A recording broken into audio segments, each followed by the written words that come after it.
Why is this the third finale I've watched that has been bad?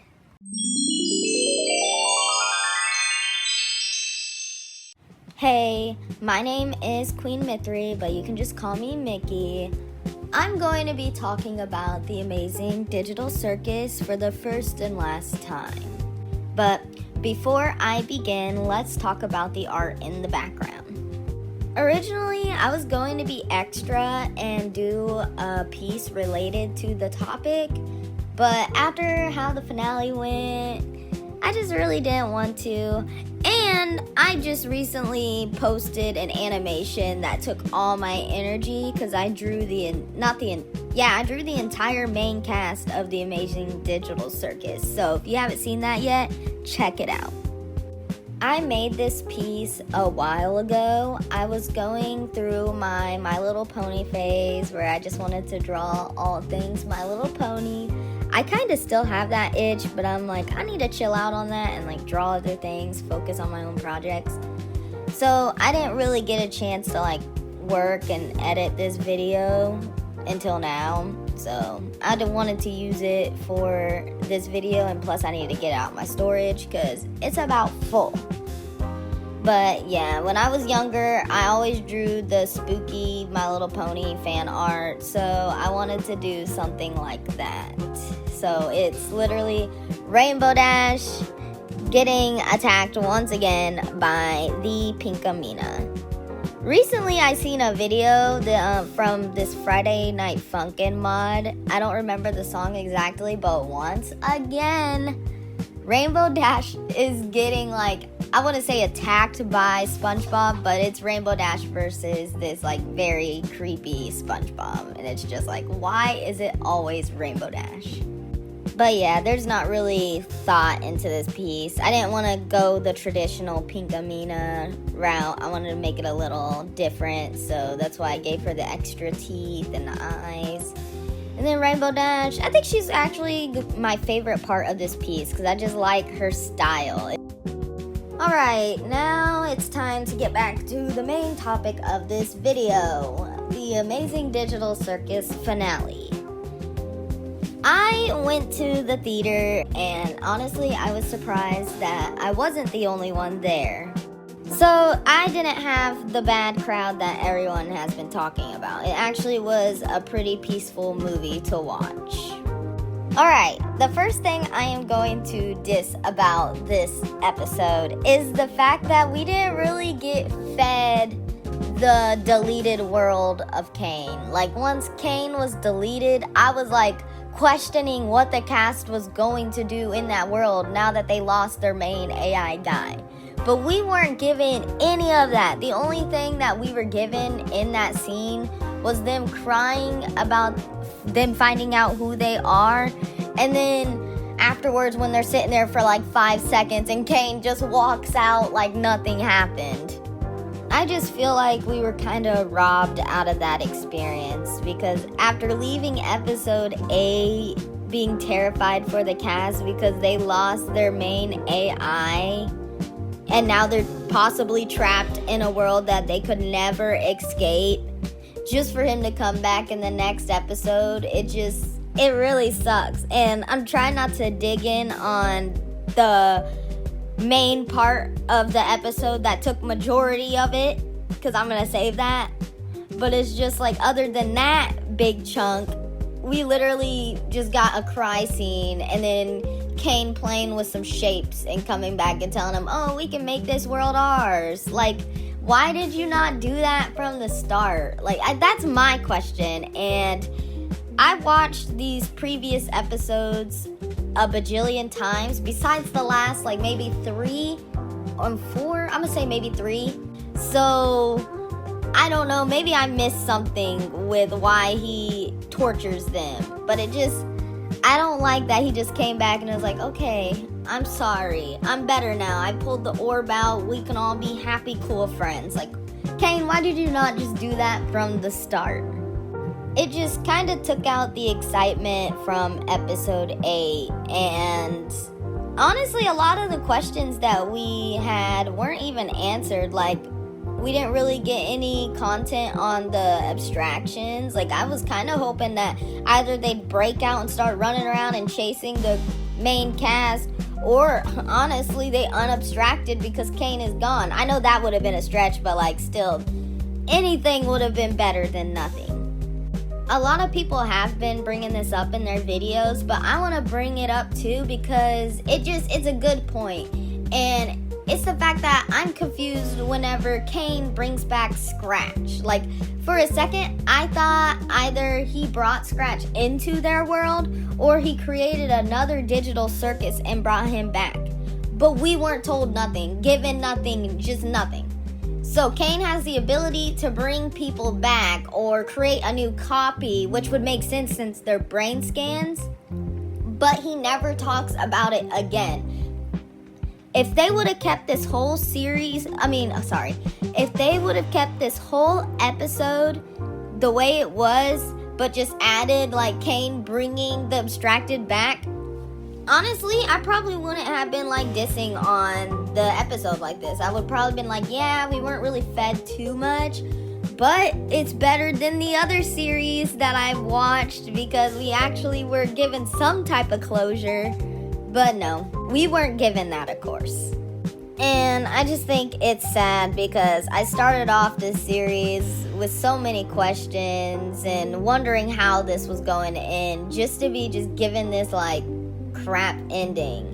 Like, I knew when I was told that there was only going to be 9 episodes in this series that something was up and something was going to happen, because there ain't no way you could have this lore heavy series put into just 9 episodes. Like, maybe if it was like 20 episodes, 19, 16, that would have been more realistic than 9, because there's just so much more that could have been filled in. And I'm not really going to go into that because a lot of other people explain it better than me. But I just want to say that I agree that the series should have been stretched out a little bit longer.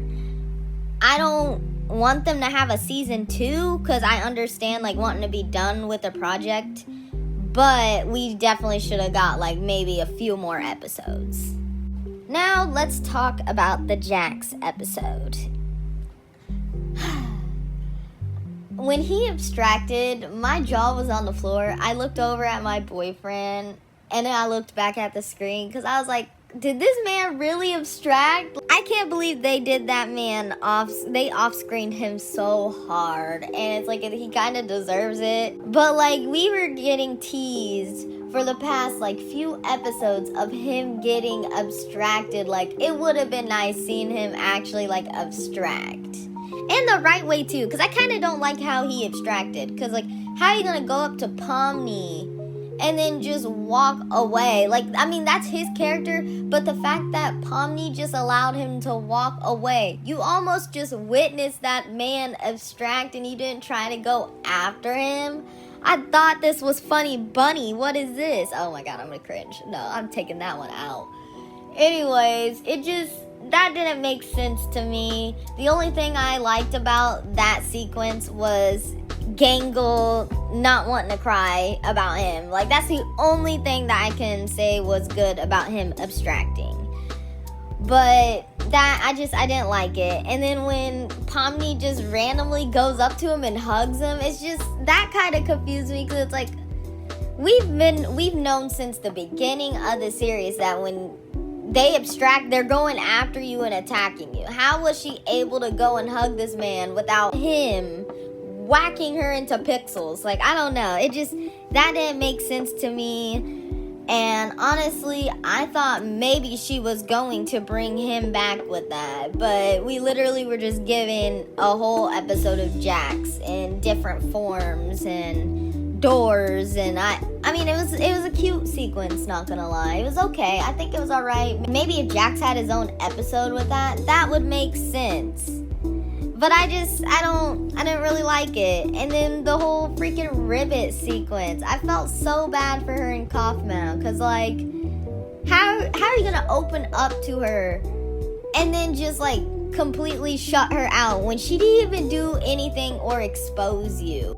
Like, I just honestly want to know who watched that scene and just felt like Jax was the best character in the world, because that's not how I felt. Like, you sat here and made this girl abstract over your own insecurity or issues and just being an asshole for no reason. Like, he kind of deserves to be abstracted, which is why I'm mad that he got abstracted off screen, but he deserves it because he's a crappy character for real. And honestly, none of it justifies his behavior on how he treated the whole cast of the series. Like, boy, bye. That's all I'm going to yap about. I've seen sources and heard from people that Gooseworks said it was going to be a crappy ending if the fandom was bad. And as we all know, the fandom was bad. So I'm not surprised. It is what it is. And if I were to rank The Amazing Digital Circus with like the other two series that I thought had terrible endings, like Stranger Things and Euphoria, I would probably put The Amazing Digital Circus on top, because it was less than a mess than the other two. So that's where I'll leave it on that. I really liked this series though, and it was a fun experience going into a movie theater to watch a YouTube video basically.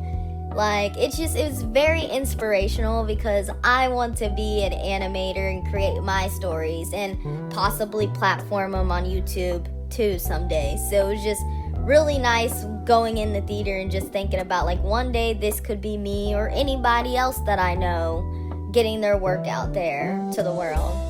So The Amazing Digital Circus was a really cute series. I really loved the characters. My favorite one is going to be Kane. For the first time ever, I don't like villains, and Kane, I love his energy. If they were to make a show with only Kane, I would watch it.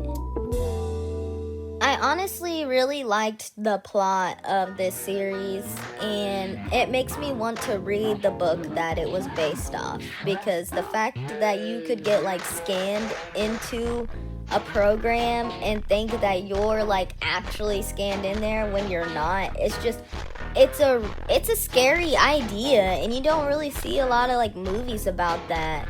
So I'll give them their ones on that. So I think I'll rate this series overall, I'm gonna give them a strong 9, because it really is just that last episode that fumbled. Because other than that, the rest of the episodes were good. Even when they were filler episodes, they were good.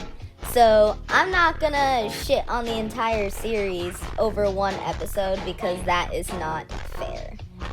Hopefully they'll do like maybe some type of spin-off in the future, but at the same time, I don't blame Gooseworks if they don't want to touch the series with a 10-foot pole. I think it deserves to be put to rest after how the fandom acted. Anyways, I love you, Pookies. Thank you for listening to my ramble. Clearly, if you couldn't tell, this was unscripted. I have to do editing because I definitely rambled a lot and stuttered. But you won't hear that. Maybe I'll do some bloopers, but you won't hear that.